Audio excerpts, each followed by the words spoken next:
ஆண்டவர் இயேசுவின் நாமத்தினாலே கூடி வந்திருக்கிற கர்த்தருடைய பிள்ளைகள் யாவரையும் நான் வாழ்த்துகிறேன்.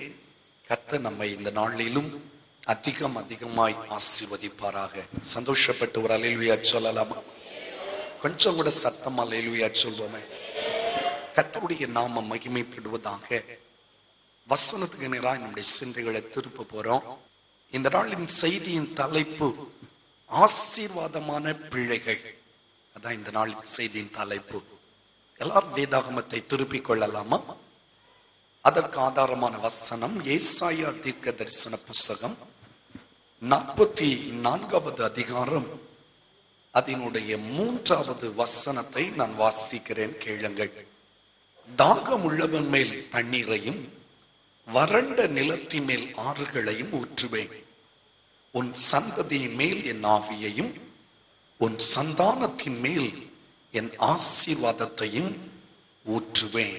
உன் சந்தானத்தின் மேல் என் ஆசீர்வாதத்தையும் ஊற்றுவேன். கரங்களை உயர்த்தி ஒரு அல்லேலூயா சொல்லலாமா? இன்னும் சத்தம் ஒரு அல்லேலூயா சொல்வோம். இன்னும் ஒரு வசனத்தை நான் வாசிக்கிறேன். 147வது சங்கீதம் 12, 13, 14 வசனங்கள். எருசலேமே கர்த்தரை ஸ்தோத்திரி, சீயோனே உன் தேவனை துதி.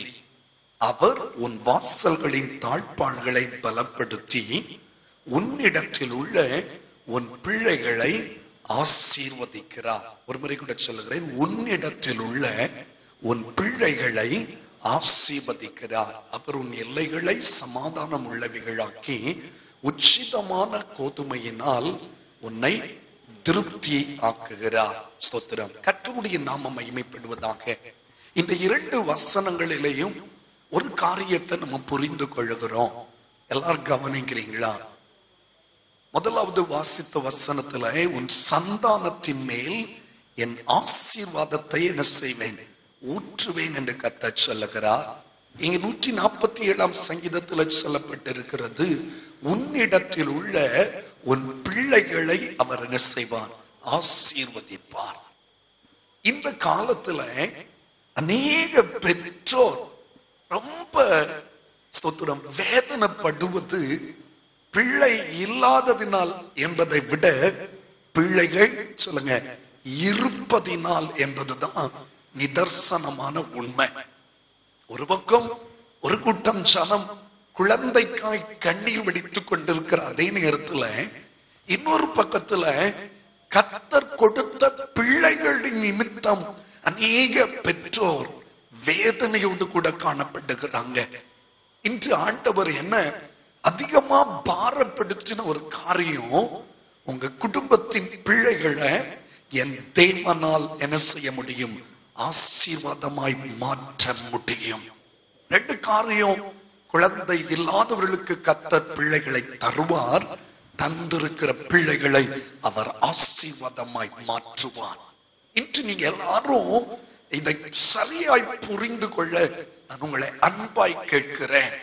என்னிடத்துல அநேகர் அடிக்கடி தொலைபேசியிலும் நேரடியாகவும் ஜெபிக்க சொல்லுகிற ஒரு காரியம், நாங்க நல்லா இருக்கும் பாஸ்டர், பிள்ளைக்கு ஜெபம் பண்ணிடுங்க, என் பிள்ளைகளுடைய காரியங்களுக்கு ஜெபம் பண்ணிடுங்க, பிள்ளை நிமித்தம் ரொம்ப வேதனையோடு இருக்கிறேன், நீங்க ஜெபிக்கணும். இப்படியாக பிள்ளைகளை குறித்த பாரம் பெற்றோரை அழுத்துவது நிமித்தம் அவர்கள் கர்த்தருக்காய் பயன்பட வேண்டிய விதத்திலே பயன்பட முடியல. வேகமா ஓட நினைக்கிறாங்க, கர்த்தருக்காய் இன்னும் பெரிய காரியங்களை சாதிக்க நினைக்கிறாங்க. ஆனா பிள்ளைகளை குறித்த ஒரு பாரம் அவர்களுடைய வேகத்தை மட்டுப்படுத்துகிறது என்பதை என்னால உறுதியாக சொல்ல முடியும். அன்புக்குரிய கர்த்தருடைய பிள்ளைகளே, ஒருவேளை இந்த செய்தியை கேட்டுக் கொண்டிருக்கிற நீங்கள் யாராயிருந்தாலும் சரி, பிள்ளைகளை குறித்த சில மன கவலைகள், மன குமுறல்கள், மன வேதனைகளோடு நீங்கள் இருப்பீர்கள். ஆனா இன்று உங்களுக்கு ஒரு நல்ல செய்தியை சொல்லுகிறேன். கர்த்தர் உங்களிடத்தில் உள்ள உங்கள் பிள்ளைகளை அவர் ஆசீர்வதிக்க போகிறார். அவர்கள் ஆசீர்வாதமான பிள்ளைகளா மாற்றம் அடைய போகிறாங்க. அநேக பெற்றோர்கள் ஏன் தான் இந்த பிள்ளையை பெற்றேனோ என்று வருத்தப்படுறாங்க. இதெல்லாம் இருக்கிறத விட செத்து விடாதா என்று கேட்கிறவங்க கூட உண்டு. ஆனா நான் சொல்றேன், ஸ்தோத்திரம், எங்க ஆண்டவரால் அந்த பிள்ளையை ஆசீர்வாதமான பிள்ளையாய் மாற்றி தர முடியும். அல்லேலூயா, அல்லேலூயா. பைபிள் சொல்லுது, ஆண்டவர் நினைத்தா கல்லுகளினாலேயே ஆபிரகாமுக்கு பிள்ளைகளை உண்டு பண்ண வல்லவர் என்று எழுதப்பட்டிருக்கிறது. கல்லுகளையே பிள்ளைகளாய் மாற்ற அவரால் முடியுமையானா, இந்த கல் மனதுள்ள உங்கள் பிள்ளைகளை கர்த்தருக்கு பிரயோஜனமானவர்களாய், பெற்றோரை சந்தோஷப்படுத்துகிறவர்களாய், பெற்றோருடைய மகிழ்ச்சிக்கு காரணமானவர்களாய் மாற்றுவது அதிக நிச்சயம் அல்லவோ? பிள்ளைகளை குறித்த வாக்குத்தத்தங்கள் பெற்றிருக்கிறீங்க, பிள்ளைகளை குறித்த தரிசனங்களை அடைந்திருக்கிறீங்க, பிள்ளைகளை குறித்து பெரிய திட்டங்களை வைத்திருக்கிறீங்க. பிள்ளைகள் இந்த ஸ்தானத்திலே வர வேண்டும் என்று எதிர்நோக்கி அவர்களை படிக்க வைக்கிறீங்க, உற்சாகப்படுத்துகிறீங்க. ஆனாலும் உங்க எண்ணங்களுக்கு நேர்மாறாக ஏமாற்றம் அளிக்கும் நபர்களாக உங்கள் பிள்ளைகள் திகழ்ந்து கொண்டிருக்கிறாங்களோ, இது ஒரு தீர்க்க தரிசன செய்தி. இன்றிலிருந்து மாற்றம் உங்கள் குடும்பத்திலே பிள்ளைகளுக்குள் உண்டாவது அதிக நிச்சயம். இன்னொரு கூட்டம் பிள்ளைங்க படிக்கல, திறமை இல்ல, தாளந்து படைத்தவர்களா இல்ல, சோர்வா இருக்கிறாங்க, உற்சாகம் இழந்து இருக்கிறாங்க, வேகமா இல்லை என்று சொல்லுகிற இன்னொரு பக்கம், எதுவானாலும் ஸ்தோத்திரம், ஒரு புது தொடக்கம் இன்று உங்க பிள்ளைகளுடைய வாழ்க்கையில கர்த்தர் கட்டளையிட போகிறார். ஆமென். எத்தனை பெற்றோர் இதை சந்தோஷமா ஏற்றுக்கொள்ளுகிறீங்க? எத்தனை பேர் இதற்காக எதிர்நோக்குகிறீங்க? என் பிள்ளைகளுடைய வாழ்க்கையில ஒரு மாறுதல் வந்துடணும், ஒரு மாற்றம் வரணும், என் பிள்ளைகள் எல்லாரையும் கண்டு நான் சந்தோஷப்படணும், என் பிள்ளைய பார்த்தா எனக்கு மகிழ்ச்சி உண்டாகணும். நிறைய குடும்பங்கள பெற்றோருக்கும் பிள்ளைகளுக்கு இடையில சரியான உறவு இல்லை, சரியான புரிந்து கொள்ளுதல் இல்ல, சரியான மகிழ்ச்சி இல்ல. ஏதோ கடமைக்காய் வீட்டுக்குள்ள வாழ்ந்து கொண்டிருக்கிறாங்க, ஏதோ இருக்கணுமே ஜீவித்துக் கொண்டிருக்கிறாங்க. தவறு. ஆவிக்குரிய ஆண்டவருடைய பிள்ளைகள் ஆகிய நம்ம குடும்பத்தின் பிள்ளைகளை தேவன் ஆசீர்வாதமாய் மாற்றுவார். பைபிள்ல 2 வசனம் சொன்னேனே, ஸ்தோத்திரம். உன் சந்தானத்தின் மேல ஆவியையும் உன் சந்ததியின் மேல என் ஆசீர்வாதத்தையும் என்ன செய்வேன்? ஊற்றுவேன். அவர் ஆசீர்வாதமான காரியங்களை பிள்ளைகளின் வாழ்க்கையில செய்வார். ஸ்தோத்திரம். இன்றைய தீர்க்க தரிசன செய்திங்க அன்பான தெய்வ பிள்ளைகளை, நான் ஒண்ணு சொல்ல முடியும், பிள்ளைகள் ஆசீர்வாதமானவர்களாய் மாறுவதற்கு முதல்ல ஆண்டவர் தான் காரணம், இரண்டாவது பெற்றோர்களாகிய நீங்க தான் காரணம். ஸ்தோத்திரம். அல்லேலூயா. சந்தோஷம். அல்லேலூயா சொல்லுங்க. பைபிள் அப்படிதான் சொல்லப்பட்டிருக்கிறது. ஆண்டவர் தந்திருக்கிறார், உங்க கையில அந்த பிள்ளைகளை தந்திருக்கிறார். அந்த பிள்ளைகளை நீங்க ஆசீர்வாதமானவர்களாய் மாற்றுகிறதுக்கு தான் கர்த்தர் உங்கள் கையில தந்திருக்கிறார். அப்படியான ஏதோ ஒரு இடத்துல தவறு நடந்திருக்குது, ஏதோ ஒரு இடத்துல நாம தவறு இருக்கிறோம். அதனால தான் அந்த பிள்ளைகள் ஒரு மாதிரி குழப்பவாதிகளாய், பிரச்சனைக்குரியவர்களாய், வேதனை தருகிறவர்களாய் இருக்கிறாங்க. உண்மையாக கர்த்தர் அவர்களை செம்மையானவர்களாகத்தான் உருவாக்கி இருக்கிறார். அவர்களோ அநேக உபாய தந்திரங்களை என்ன செய்தாங்க? தேடிக்கொண்டாங்க. இனியும் அந்த சத்துருவின் வஞ்சகத்துக்குள் இவர்கள் சிக்குவதற்கு தேவன் அனுமதிப்பவர் அல்ல. ரட்சிக்கப்பட்ட தெய்வ பிள்ளைகளாகிய நாமும் அதை பொறுத்து கொண்டு இருக்க முடியாது. அவர்களை அந்த கட்டுக்குள் இந்த விடுதலையாக்கி கர்த்தருக்கு பிரயோஜனமானவர்களாய் நிலைநிறுத்துவதே கர்த்தர் நம்மை குறித்து வைத்திருக்கிற திட்டம். அதை புரிந்து கொள்ளுங்க அன்பு தெய்வ பிள்ளைகளே. இன்று கர்த்தர் உங்க வீட்டுல உங்க பிள்ளைகளுக்கு மாற்றத்தை தரப்போகிறார். ஆமென். ஹல்லேலூயா. எல்லாருக்கும் ஒரு வாஞ்சம் உண்டு. பைபிள் சொல்லுது, உன் பிள்ளைகள் எல்லாரும் கர்த்தரால் போதிக்கப்பட்டிருப்பார்கள், உன் பிள்ளைகளுடைய சமாதானம் எப்படி இருக்குமா? பெரிதாயிருக்கும் என்று எழுதப்பட்டிருக்கிறது. உன் பிள்ளைகள் எல்லாரும் உன் பந்தியை சுற்றிலும் எப்படி இருப்பாங்க? ஒலிவ மர கன்றுகளை போல செழிப்பா இருப்பாங்க. ஸ்தோத்திரம். அல்லேலூயா. ஆண்டவர் அவ்வண்ணமான ஆசீர்வாதத்தை நம்ம குடும்பத்துல தரப்போகிறார். ஆனா ஏன் அந்த ஆசீர்வாதத்தை பெற்றுக் கொள்ள முடியல? நம்ம பிள்ளைகளை கர்த்தர் அவ்வண்ணமா ஆசீர்வாதமானவர்களாய் மாற்றுவாரா? நிச்சயம் மாற்றுவார். அதான் வசனம் சொல்லுது, உன்னிடத்தில் உள்ள உன் பிள்ளைகளை அவர் என்ன செய்கிறார்? ஆசீர்வதிக்கிறார். இத பெற்றோரே இன்னைக்கு அப்படியே தீர்க்க தரிசனமா எடுத்துக்கொள்ளுங்க. என்னுடைய பிள்ளைகளை கர்த்தர் என்ன செய்ய போகிறார்? ஆசீர்வதிக்க போகிறார். கரத்தை வைத்து சொல்லுங்க, என்னுடைய பிள்ளைகளை அவர் ஆசீர்வதிக்க போகிறார். என் பிள்ளைங்க ஆசீர்வாதமான பிள்ளைகளாய் திகழுவாங்க. என் பிள்ளைங்க மகிழ்ச்சியின் பிள்ளைகளாய் திகழுவாங்க. என் பிள்ளைகள் பூமியின் உயர்ந்த ஸ்தானத்துல ஏறி இருக்கிற பிள்ளைகளாய் திகழுவாங்க. கர்த்தராகிய தேவன் அதை எனக்கு செய்து தருவார். அல்லேலூயா, அல்லேலூயா. இன்னைக்கு அநேக பெற்றோர் பிள்ளைகளின் நிமித்தம் தலை குனிவோடு நடந்துட்டு இருக்காங்க, வேதனையோடு இருக்காங்க. அந்த காரியம் இனி தொடர கர்த்தர் அனுமதி தருவது இல்லை. ஸ்தோத்திரம். நம்ம பிள்ளைகளை கர்த்தர் ஆசீர்வாதமா மாற்ற விரும்புகிறார். யாருடைய பிள்ளைங்க? எப்படிப்பட்டவங்களுடைய பிள்ளைங்க? எப்படிப்பட்டவங்களா நீங்களும் நானும் இருந்தா நம்ம பிள்ளைகளை கர்த்தர் ஆசீர்வாதமா மாற்ற முடியும். அதை நான் இன்னைக்கு உங்களுக்கு சொல்ல விரும்புகிறேன். பாருங்க, சவுல் ராஜா ஒரு வாலிபனை பார்த்து சொன்னா, யார் அந்த வாலிபன்? யாருடைய பிள்ளை அவன் அப்படின்னு கேட்டார். யாராவது சொல்ல முடியுமா? எந்த வாலிபனை பற்றி சவுல் ராஜா கேட்டார் தெரியுமா?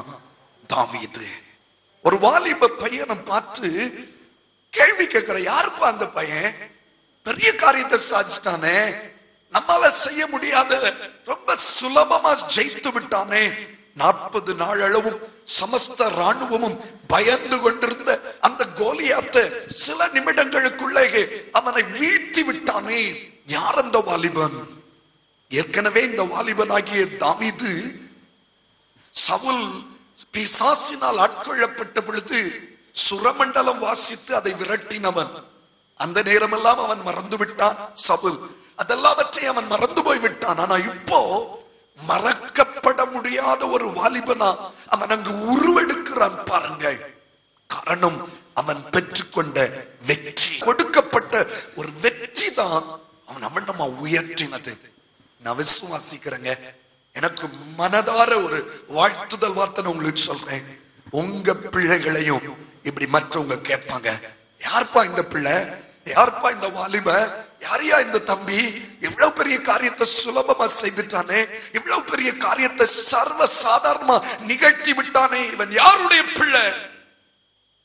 அன்றைக்கு உங்கள் பிள்ளை நிமித்தம் உங்கள் பெயர் வெளிப்பட போகிறது. சந்தோஷம் உண்டா உங்க எல்லாருக்கும்? உங்க பிள்ளை நிமித்தம் உங்க பெயரை கர்த்தர் மேன்மைப்படுத்த வல்லவராய் இருக்கிறார். உங்க பிள்ளைகளை கர்த்தர் அப்படி ஆசீர்வதிப்பார். சில பெற்றோர் ஒருவேளை பிள்ளை குறித்து எங்க பிள்ளை அப்படியெல்லாம் எங்க வரப்போகுது யாருக்கு தெரியும்? இதுவரை தாவீது உலகத்தால் அறியப்படாத ஒரு நபராகத்தான் இருந்தான். ஆனா அவன் ஆண்டவருடைய பிள்ளையா. ஸ்தோத்திரம். அவன் கர்த்தரோடு கூட இருந்தபடியினால அவன் சிறு வயதிலேயே கர்த்தரை பிரியப்படுத்துகிறவனாய், கர்த்தரை ஆராதிக்கிறவனாய், துதிக்கிறவனாய் இருந்தான். ஆடு மேய்க்கிறவன் அகில உலகத்துக்கும் அறியப்பட்ட ஒரு மனிதனாய் ஒரே நாள்ல உயர்த்தப்பட்டான். அது நிமித்தம் அவனுடைய தகப்பனுடைய பேரும் வெளிப்பட ஆரம்பித்தது. ஸ்தோத்திரம். யாருக்கு தெரியும்?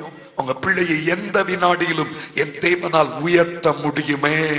உங்க பிள்ளைகளை என் தேவனால் எந்த இடத்திலும் தூக்கி நிறுத்த முடியுமே. இன்றைய தினத்தில் அவன் சாதாரணமாய் இருக்கலாம், ஆண்டவர் அவனை கொண்டு அசாதாரணமான காரியங்களை செய்ய போகிறார். உங்கள் மகளை கொண்டு அசாதாரணமான காரியங்களை தேவன் செய்து மேன்மைப்படுத்துவதற்கு பாதமானவர். கடந்த சில மாதங்களுக்கு முன்பதாக என்னோட பைபிள் காலேஜில் படித்த ஒரு அண்ணன், அவர் பெரிய ஒரு சபை போதகராய் இருக்கிறார். கொஞ்சம் ஒரு கிராமம், ரொம்ப கிராமமான ஒரு இடத்துல தான் ஊழியம் செய்துட்டு இருக்கார். அந்த கிராமத்துலதான் அவங்க பிள்ளைங்க எல்லாம் படித்தாங்க. பாருங்க, அந்த பிள்ளை படித்தது +2ல பயங்கரமான நல்ல மார்க்.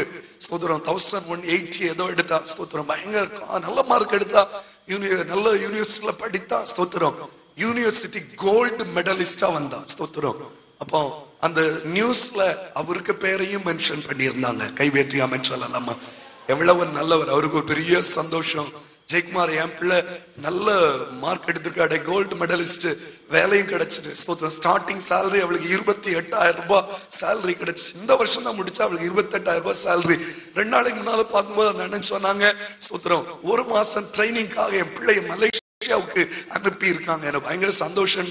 பரவாயில்ல, நாங்க நெருக்கத்துல இருந்தாலும் கர்த்தர் எங்க பிள்ளைகளை கொண்டு எங்களை ஆசீர்வதித்து கொண்டிருக்கிறார். மிக மகிழ்ச்சியா இருந்தது. ஏன் அப்படிப்பட்ட ஒரு செய்தி உங்க குடும்பத்தின் பிள்ளைகளை கொண்டு கர்த்தர் கொண்டு வரமாட்டாரா என்ன? கண்டிப்பா வரத்தான் போகிறார். கவலைப்பட்டு கொண்டிருக்க பெற்றோரே, குழப்பம் அடைந்து கொண்டிருக்க பெற்றோரே, நொந்து போயிருக்கிற பெற்றோரே, உங்களுக்கு ஒரு தீர்க்க தரிசன செய்தி சொல்றேன். உங்கள் பிள்ளைகளின் மூலம் உங்கள் பெயரை கர்த்தர் மேன்மைப்படுத்த வல்லவர். அல்லேலூயா, அல்லேலூயா. எனக்கு அந்த வசனம் ரொம்ப பிடிக்கும். அதை வாசிருவோமே. 1 சாமுவேலின் புஸ்தகம் 17வது அதிகாரம். 1 சாமுவேலின் புஸ்தகம் 17வது அதிகாரம் 57வது 58வது வசனத்தை வாசிக்கிறேன். தாவீது பெலிஸ்தனை கொன்று திரும்புகையில் அப்னேர் அவனை சவுலுக்கு முன்பாக அழைத்து கொண்டு போய்விட்டான்.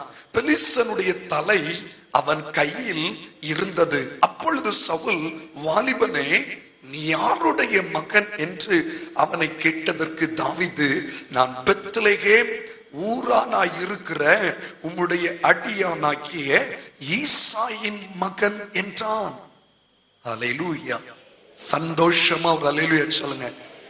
இன்னும் கொஞ்சம் சத்தமா ஒரு அல்லேலூயா சொல்லுங்க. அந்த இடத்துல ஒருவேளை ஈசா இருந்திருப்பானியானா அவனுடைய கண்ணுல ஒரு கண்ணீர் வடிந்திருக்கும். அதுக்கு பேர் என்ன தெரியுமா? ஆனந்த கண்ணீர். என் பிள்ளை ராஜாவால் விசாரிக்கப்படத்தக்கதாக தேவன் என் பிள்ளையை உயர்த்தி இருக்கிறாரே என்று ஆனந்த கண்ணீர் வடித்திருப்பான் ஐயா. அப்படித்தான் உங்கள் பிள்ளைகள் கிறிஸ்துவுக்காய் எழும்பி பிரகாசிக்கிற நாள் ஒன்று வரத்தான் போகிறது. கர்த்தருடைய ஆசீர்வாதத்தில் ஜொலித்து மேன்மை அடைகிற காலம் ஒன்று வரத்தான் போகிறது. அன்று பெற்றோராகிய நீங்கள் அந்த பிள்ளையை கண்டு சந்தோஷப்படுவது மட்டுமல்ல, ஆனந்த கண்ணீர் வடிக்க தேவன் அனுக்கிரகம் பண்ணுவார். அதை நீங்க எதிர்பாருங்க, அதை நீங்க எதிர்பாருங்க. அந்த வாலிபனோடு கர்த்தர் இருந்தார் என்று சொல்லப்பட்டிருக்கிறது. அந்த வாலிபனோடு தேவன் இருந்தார். அவனுடைய காரியங்களை கர்த்தர் வாய்க்க பண்ணுகிறார். என்ன ஒரு சம்பவத்தை சொல்லிட்டு நான் முக்கியமான பாயிண்ட்ஸ்குள்ளால போக விரும்புகிறேன். ஸ்தோத்திரம்.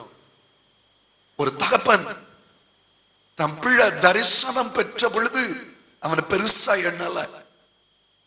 அவனை சாதாரணமா தான் எடை போட்டார். அவனை என்கரேஜ் எல்லாம் பண்ணல.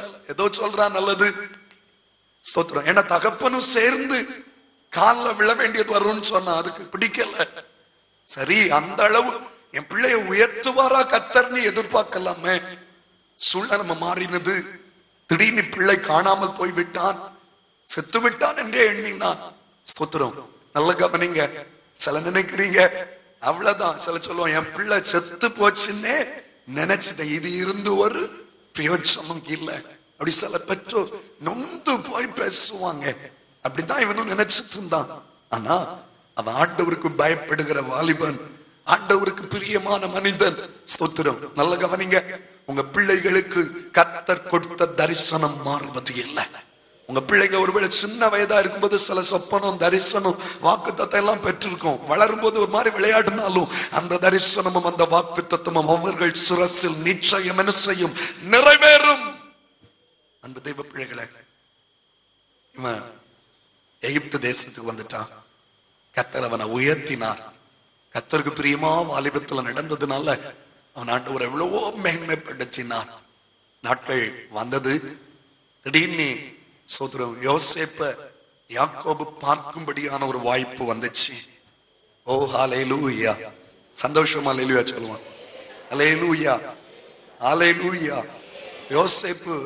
யாக்கோபு யோசேப்ப அடுத்த தடவை வந்து பார்க்க வரும்போது காணாமல் போனான் என்று நினைச்சவன் இப்ப பார்த்தாச்சுன்னா அவன் இழந்து போன பொழுது இருந்த மகனுடைய தோற்றம் அல்ல, அந்த எகிப்து தேசம் முழுவதுக்கும் யாரா இருக்காங்க? அதிகாரியா இருக்கிறான். பயங்கரமான ஒரு ஆச்சரியம். யாக்கோபு சந்தோஷத்துக்கு வந்து, மகனே நான் உன்னை காண்பேன் என்று என்ன செய்யல, நினைக்கவே இல்லை. கர்த்தர் இப்படிப்பட்ட ஒரு நிலையில உன்னை காண செய்திருக்கிறாரே. நான் சொல்லட்டும், தீர்க்க தரிசனம் சொல்றேன். இது தீர்க்க தரிசன செய்திங்க. உங்க பிள்ளைகளை குறித்து நீங்க நினைக்கிறதுக்கும் எண்ணுவதற்கும் எத்தனையோ மடங்கு மேன்மையாக உங்க பிள்ளைகளை உங்கள் கண்கள் காணும். கர்த்தர் அப்படி காண செய்வார். கர்த்தர் அப்படி காண செய்வார். என் தேவன் அப்படி காண செய்வார். யாக்கோபு யோசேப்பை பற்றி என்ன நினைச்சான்? செத்துட்டான், இனிய பிள்ளைய நான் பார்க்க முடியாது, அவ்வளவுதான் அப்படின்னு நினைச்சான். ஆனா வந்து பார்க்கிறான், ஆச்சரியம் அடைகிறான். தெரியுமா? ஸ்தோத்திரம். எனக்கு அந்த வசனம் பிடிக்கும், வாசிக்கலாமா?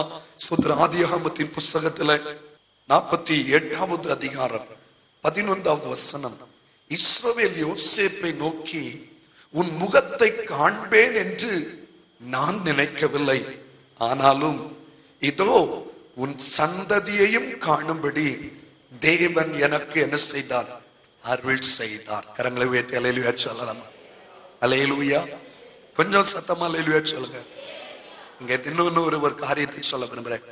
ஒரு பிள்ளை நிமித்தம் தகப்பனுக்கு கிடைக்கிற ஒரு மேன்மையாக நான் சொல்ல விரும்புறேன். இப்பொழுது யாக்கோபையும் அவன் குடும்பத்தையும் யோசேப்பு தேசத்தை விட்டு எங்க கொண்டு வந்து விட்டான்? எங்க கொண்டு வந்துட்டான்? எகிப்து தேசத்துக்கு கொண்டு வந்துட்டான். ஸ்தோத்திரம். இப்பொழுது யாக்கோபை பார்ப்பதற்கு யார் வந்தா தெரியுமா? பார்வோன் வந்தான். ஒரு அல்லேலூயா சொல்லக்கூடாதா? உங்களுக்கு எல்லாரும் சந்தோஷம் அல்லேலூயா வரலையா? ஏன் தெரியுமா? இப்படி ஒரு திறமசாலியான ஒரு பிள்ளைக்கு அப்பா யாரு நான் பார்க்கணும். இதே அனுபவம் ஏன் நம்ம குடும்பத்துல நடக்காது? நடக்கும். சொல்லுங்க, நடக்கும். கை வைத்து சொல்லுங்கம்மா, நடக்கத்தான் போகுது. இவ்வளவு திறமசாலியா இருக்கானே, அடிமையா வந்தா இப்ப ஆட்சியில் அமர்ந்து விட்டான். இவ்வளவு ஒரு பெரிய திறமைசாலிக்கு தகப்பன் யார்?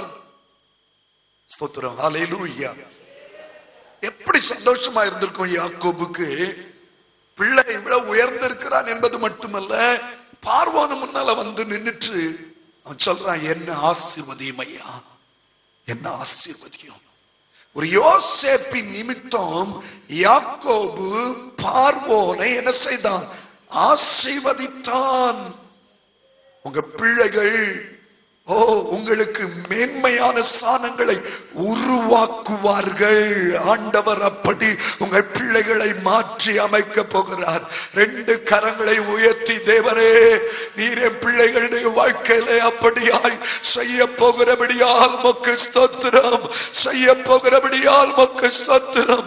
எங்களுக்கு கிருபையாய் தந்திருக்கிற பிள்ளைகள் எங்களை உயர்வுக்கு காரணமானவர்களாய் மாற போகிறார்கள். உங்களுக்கு தெரியுமா?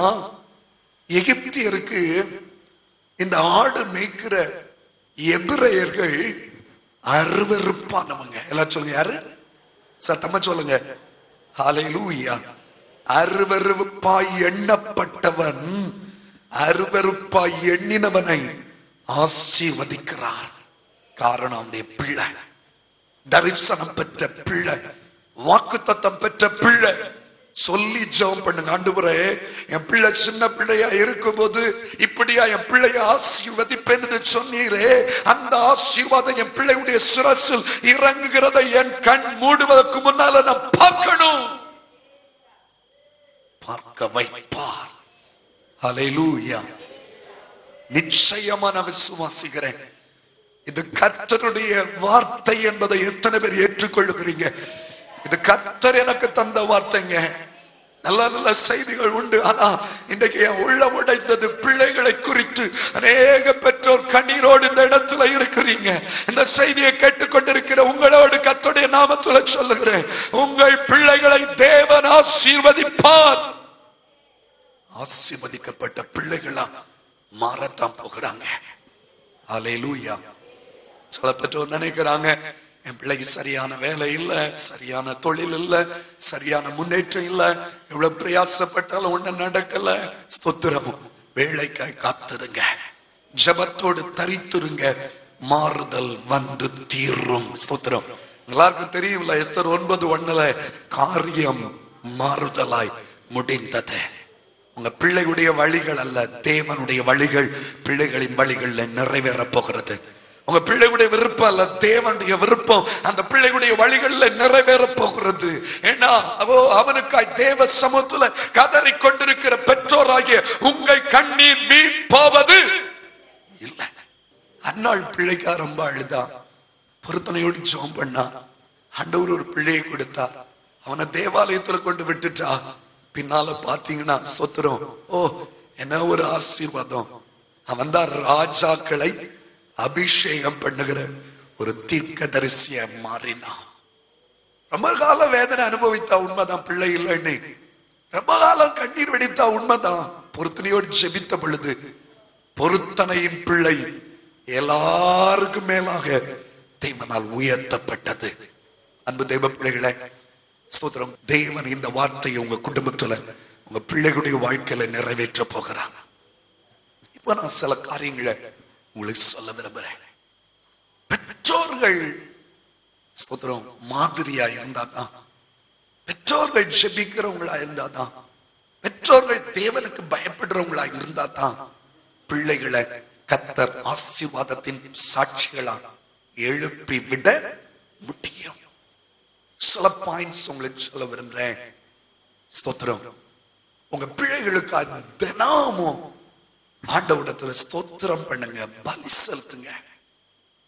முதல்ல சொல்ல விரும்புறேன், யோபுவின் புஸ்தகம் 1வது அதிகாரம் 5வது வசனத்தை வாசித்து பார்ப்பீர்களேயானா, விருந்து செய்கிற அவருடைய நாள் முறை முடிகிற போது யோபு, ஒருவேளை என் குமாரர் பாவம் செய்து தேவனை தங்கள் இருதயத்திலே தூஷித்திருப்பார்கள் என்று சொல்லி அவர்களை அழைத்து அனுப்பி பரிசுத்தப்படுத்தி அதிகாலமே எழுந்து அவர்கள் எல்லாருடைய இலக்கத்தின் படியையும் சர்வாங்க தகன பலிகளை செலுத்துவான்.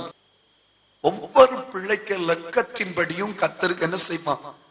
பலி செலுத்துவான்.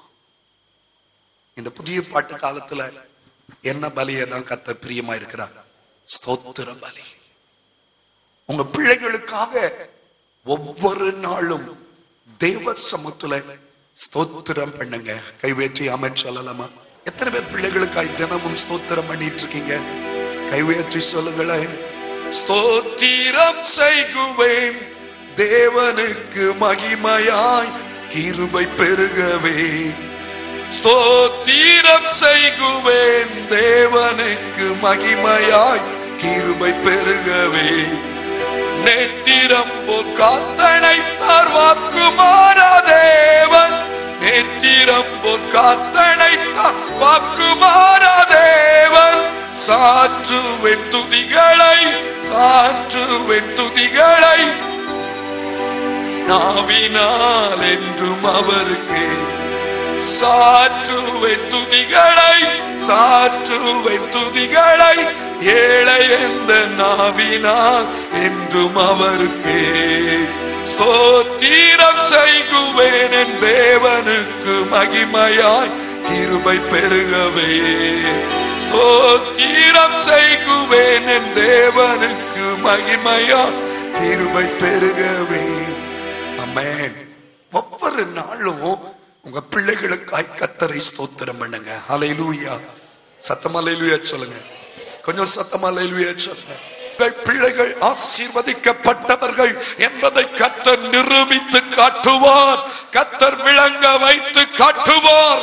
இந்த யோபுவை பாருங்க, அவர் தினமும் விருந்து செய்துட்டு வரும்போதெல்லாம் பிள்ளைங்க ஒருவேளை கர்த்தருடைய நாமத்தை தூஷித்திருப்பாங்களோ, ஏதாவது தப்பு பண்ணி இருப்பாங்களோ என்று சொல்லி ஸ்தோத்திரம் பாவ நிவாரண பலி செலுத்தி ஆண்டவருடைய சமூகத்துல பிள்ளைகளுக்காய் தேவனுக்கு பலி செலுத்துவாங்களா?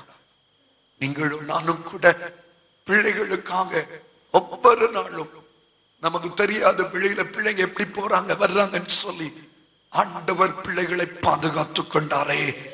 ஆண்டவர் ஒருவேளை பிள்ளைகள் தவறு செய்திருந்தாலும் அந்த தேவ கோபம் நம் பிள்ளைகள் மேல பற்றி எரிந்து விடக் கூடாது என்பதற்காக ஸ்தோத்திர பலிகளை ஏறெடுப்பதை தேவன் வலியுறுத்துகிறார்.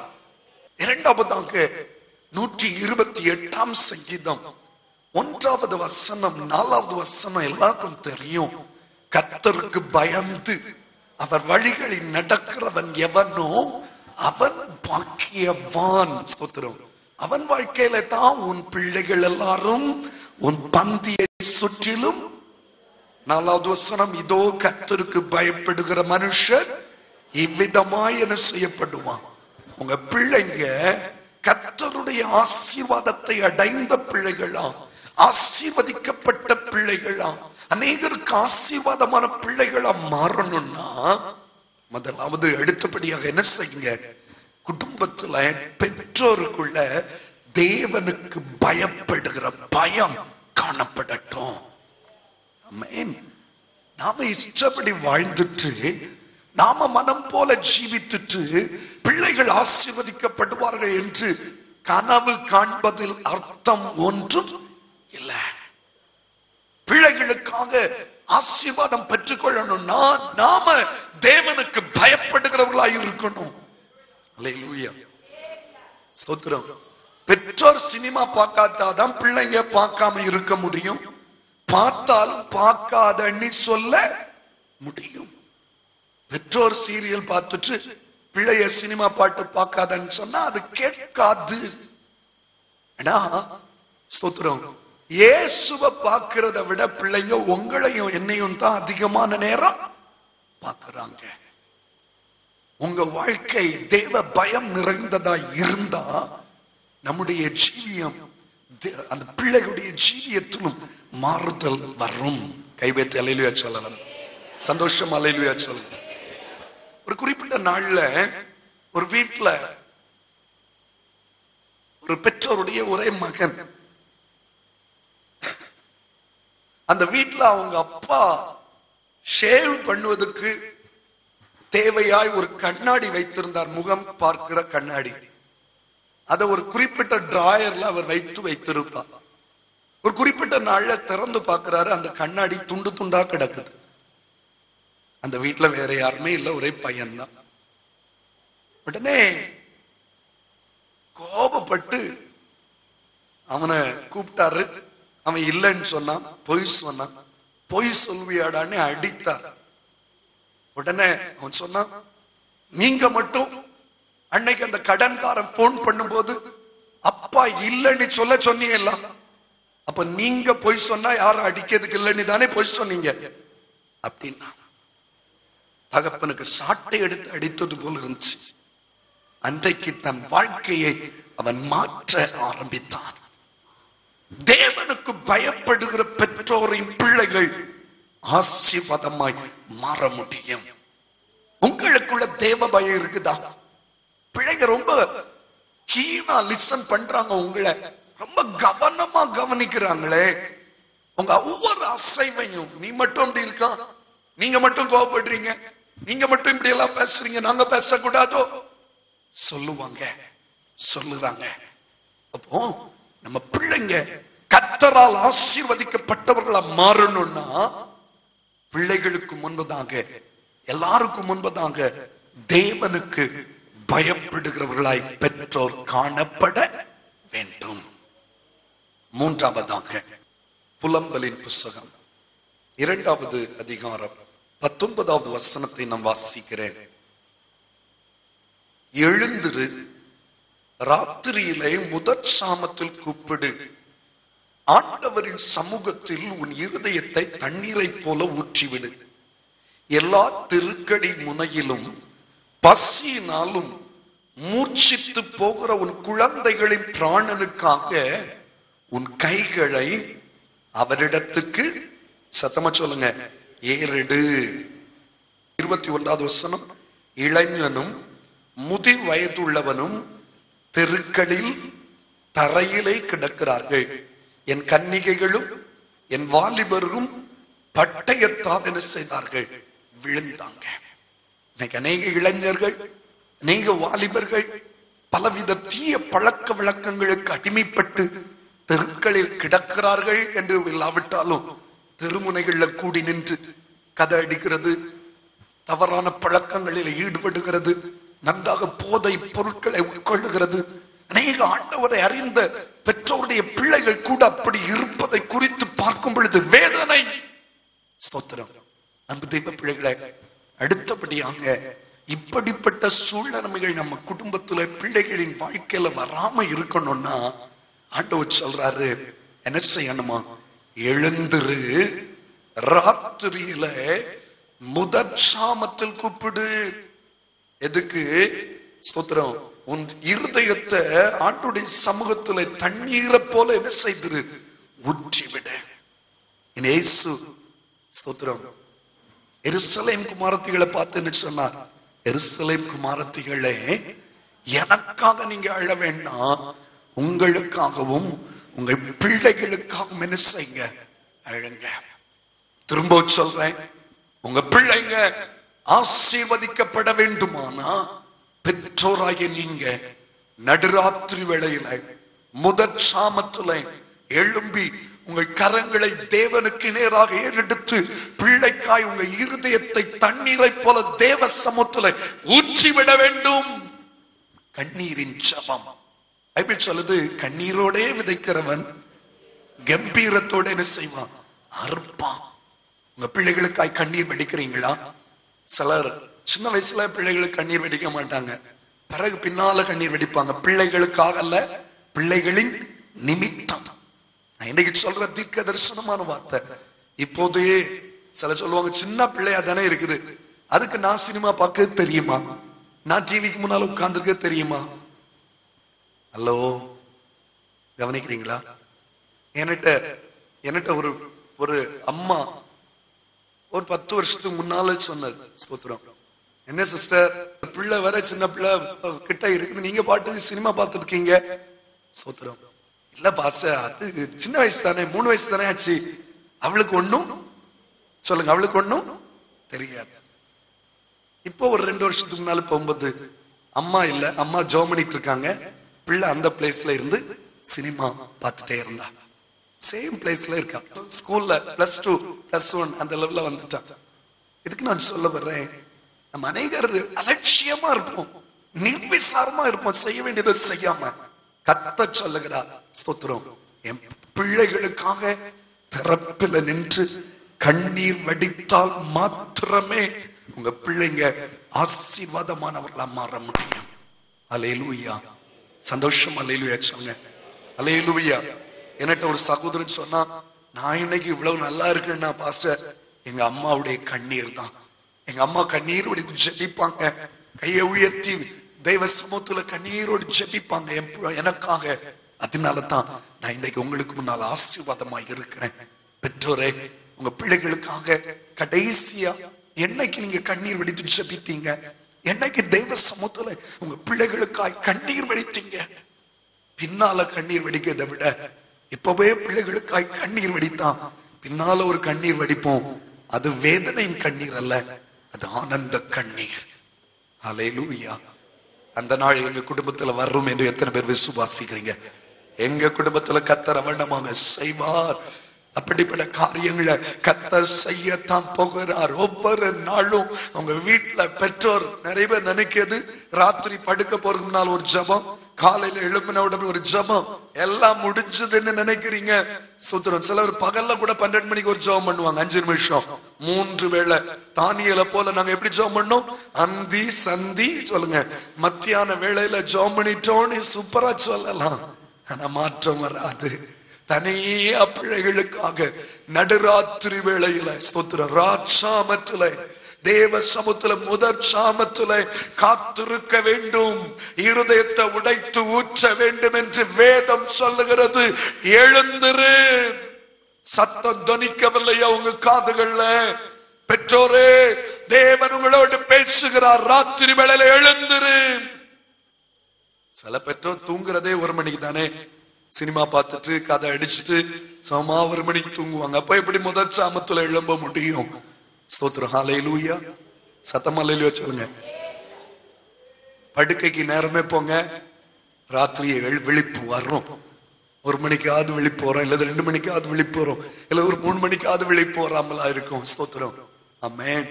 அந்த விடிய காலை, அந்த அதிகாலை ஸ்தோத்திரம் ஆண்டுடைய சமூகத்துல எந்த ஒரு பெற்றோர் தம் பிள்ளைகள் வரும் காலத்துல ஆசீர்வாதமா மாறணும்னு விரும்புறாங்களோ, நிறைய பெற்றோரை நான் பார்த்திருக்கேன், நிறைய சொத்து சேர்க்க டைம் ஸ்பெண்ட் பண்ணுவாங்க, இரவு பகலா எல்லாம் என் பிள்ளை நல்லா இருக்கணும் தான் பாஸ்டர் நைட் அண்ட் டே உழைப்பாங்க. ஆனா ஆனா அந்த பிள்ளைங்க ஒரே வருஷத்துல அவ்வளவு என்ன செய்வாங்க, அழிப்பாங்க. எனக்கு தெரியும் ஒரு குடும்பம், எனக்கு தெரிந்த ஒரு குடும்பம், சுத்திரம், ஓ மகன் அவ்வளவு சொத்தையும் அழித்து போட்டு நான் கண்ணால பார்த்துட்டு இருக்கிறேன்.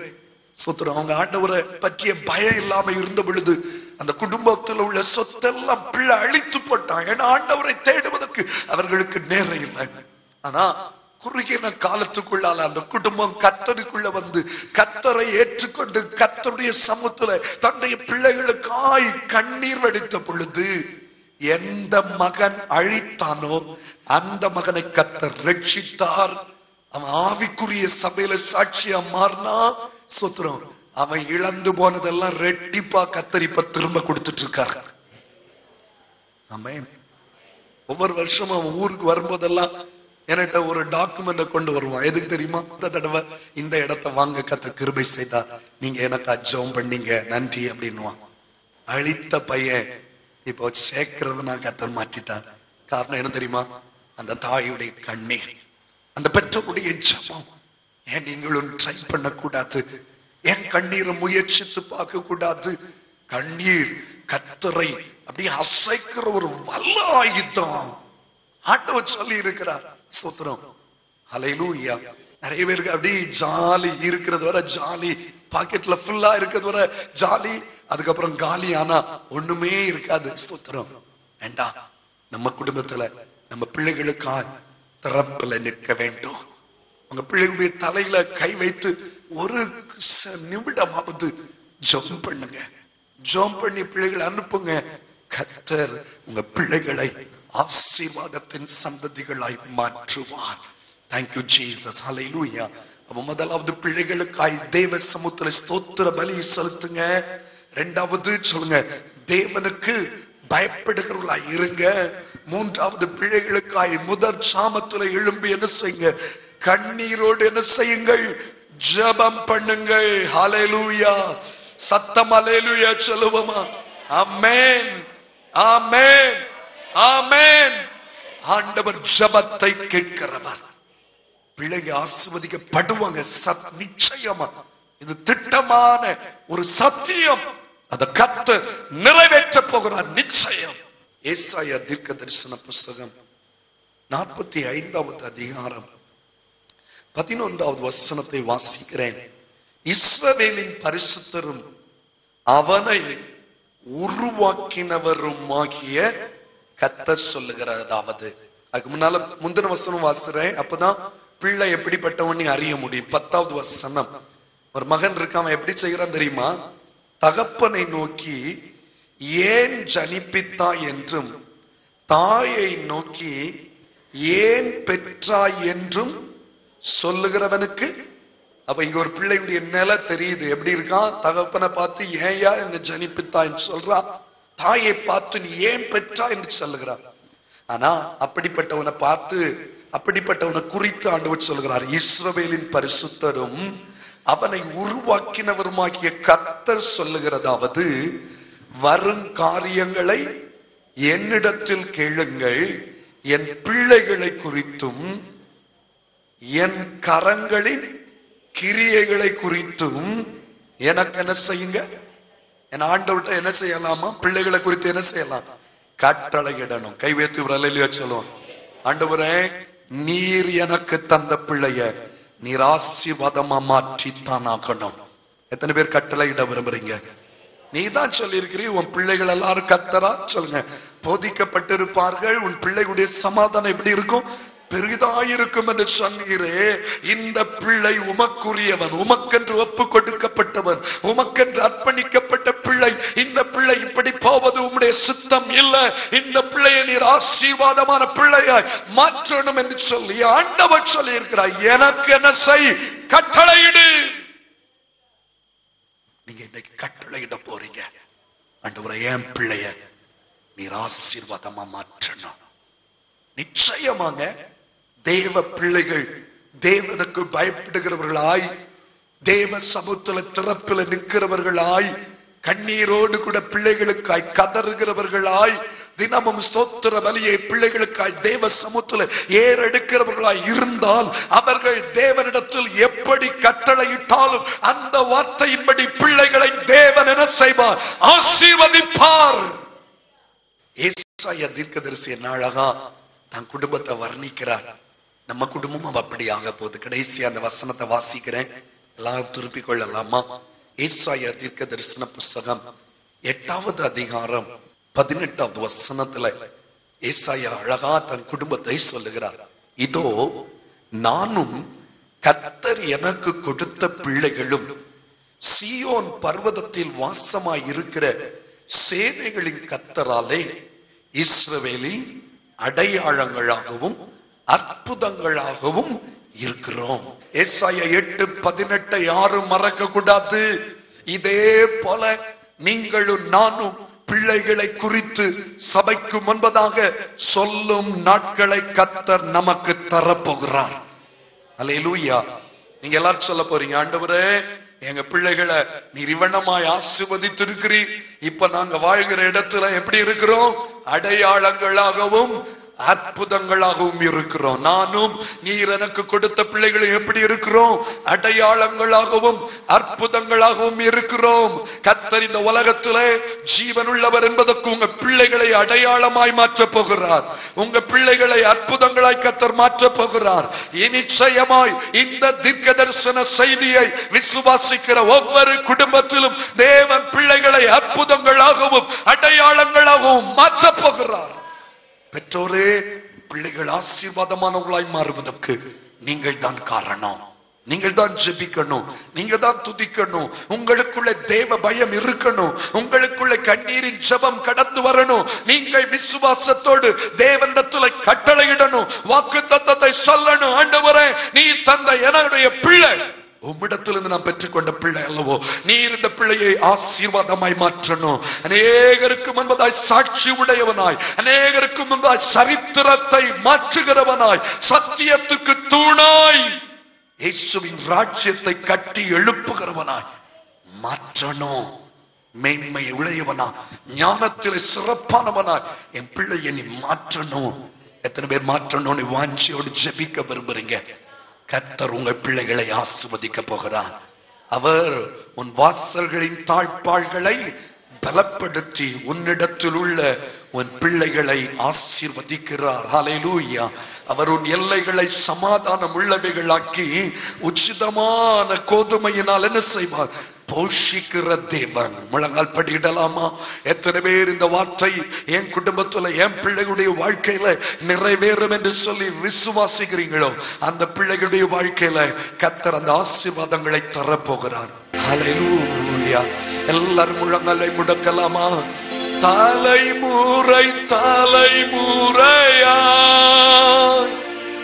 உன் குடும்பம் பிரகாசிக்கும். எல்லாரும் இணைந்து பாடலாம். தலைமுறை தலைமுறையா உன் குடும்பம் பிரகாசிக்கும். அதில் வளரும் பிள்ளைகளோ தேவதூதனை போலிருக்கும். அதில் வளரும் பிள்ளைகளோ தேவதூதனை போலிருக்கும். நித்தமும் உன்னை நடத்திடுவேன், நித்தமும் உன்னை நடத்திடுவேன். நீ பயப்படாதே, நீ அறிந்திடாத ஆராய்ந்திடாத வழியில் நடத்திடுவேன். நீ அறிந்திடாத ஆராய்ந்திடாத வழியில் நடத்திடுவேன்.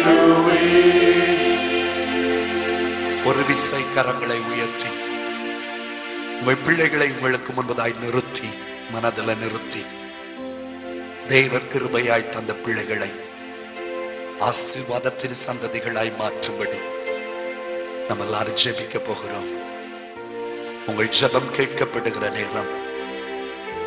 கண்ணீரோடு ஜெபிப்பீங்களே, ஆனால் உங்கள் பிள்ளைகளுக்குள்ள ஒரு பெரிய மாற்றத்தை கர்த்தர் கட்டளையிடுவார். பிள்ளையை குறித்து வேதனைப்படுகிற பெற்றோரே, பிள்ளைக்காய் காதறிக் கொண்டிருக்கிற அன்பு தாய் தகப்பனே, என் தேவன் உங்கள் பிள்ளைகளை ஆசீர்வாதமானவர்களாய் மாற்றப் போகிறார். உங்க பிள்ளைக்காய் எதுக்காக கண்ணீர் வடிக்கிறீங்க? அந்த காரியத்தில் உங்க பிள்ளைகளை மகிழ்ச்சி அடையத்தக்கதான மாறுதலை கர்த்தர் உண்டு பண்ண போகிறார். Thank you Jesus. கர்த்தரை துதிக்கிற இந்த நேரத்துல இயேசுவின் நாமத்துல சொல்றேன், இங்க நம்ம ஜெபிக்கும் போது உங்க பிள்ளைங்க எங்க இருந்தாலும் அவங்க சிரசுல கர்த்தருடைய கரம் அமர போகிறது. அவருடைய வாழ்க்கையில கர்த்தர் ஒரு மாற்றத்தை உண்டு பண்ண போகிறார். இயேசுவின் நாமத்தினால, இயேசுவின் நாமத்தினால, நசரேயனாகிய இயேசுவின் அதிகாரமுள்ள நாமத்துல கூடி வந்திருக்க தேவ பிள்ளைகளை இப்பொழுது நான் ஆசீர்வதிக்கிறேன்.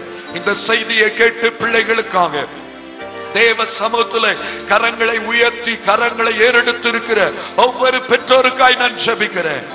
இவர்கள் தேவ பக்தி உள்ளவர்களாய், திறப்பில நிற்கிறவர்களாய், வாக்கு தத்தத்தை பிடித்துக் கொண்டு தேவனுக்கு கட்டளை இடுகிறவர்களாய், முன் மாதிரி உள்ள ஜீவியமுடையவர்களாய், வேதத்தை பிள்ளைகளுக்கு போதிக்கிறவர்களாய் மாறும் பொழுது தேவன் இவர்கள் பிள்ளைகளை ஆசீர்வாதமானவர்களாய் மாற்ற போகிறபடியா ஸ்தோத்திரம். பிள்ளைகளின் வாழ்வில் அதிக ஞானத்தை கொண்டும் புத்தி கூர்மையை கொண்டும் சிறப்பான வெற்றியாளர்களாய் திகழ பண்ணும். படித்து முடித்த பிள்ளைகளுக்கு வேலை வாய்ப்புகளை கொண்டும், வேலை வாய்ப்புகளை பெற்றுக் கொண்டவர்களுக்கு ஏற்ற துணைகளை கொண்டும், அன்றுமுறை இன்னும் என்னென்ன விதத்துல பிள்ளைகளுக்குள்ளே மாறுதல் உண்டாக வேண்டும் என்று வாஞ்சிக்கிறார்களோ அப்பண்ணமான மாறுதலை என் தேவ இந்த நேரத்திலே அவர்களுடைய வாழ்க்கையில கட்டளையிடுவீராக. உன் சமூகம் குடும்பங்களோடு கூட இருக்கட்டும். குடும்பங்களை ஏற்படுத்துகிறவர், குழந்தை செல்வத்தை தருகிறவர், அந்த பிள்ளைகளை ஆசீர்வாதமாய் மாற்றுகிறவர் நீர் என்பதை இன்றில் இருந்து விளங்க பண்ணோம். நம்முடைய குடும்பத்தின் அங்கத்துடைய போக்குவரத்து பிரயாணங்கள் இவற்றிலுடைய பாதுகாப்பு இருக்கட்டும். கையின் பிரயாசங்களில பலன் உண்டு பண்ணுவீர்களாக. இந்த வாரத்தில் தம்முடைய குடும்பம் எதிர்பார்க்கிற அத்தனை காரியங்களிலும் ஏராளமான நன்மைகளை தாராளமாய் கட்டளையிடும். எல்லாவற்றுக்கும் மேலாக நாங்கள் மட்டுமல்ல, எங்க முழு குடும்பமும் உங்களுடைய வருகையிலே பறந்து போகிற மணவாட்டிகளாய் மறுரூபம் அடைய பண்ணும். வாழ்த்தி தருகிறோம். எங்களோடு கூட இருப்பவரும் எங்கள் குடும்பத்தின் பிள்ளைகளை அநேகருக்கும் தேசத்திற்கும் ஆசீர்வாதமாய் மாற்றுகிறோமான இயேசுவின் நாமத்தினாலே ஜெபிக்கிறோம். ஜெபம் கேளும் ஜீவனுள்ள நல்ல பிதாவே.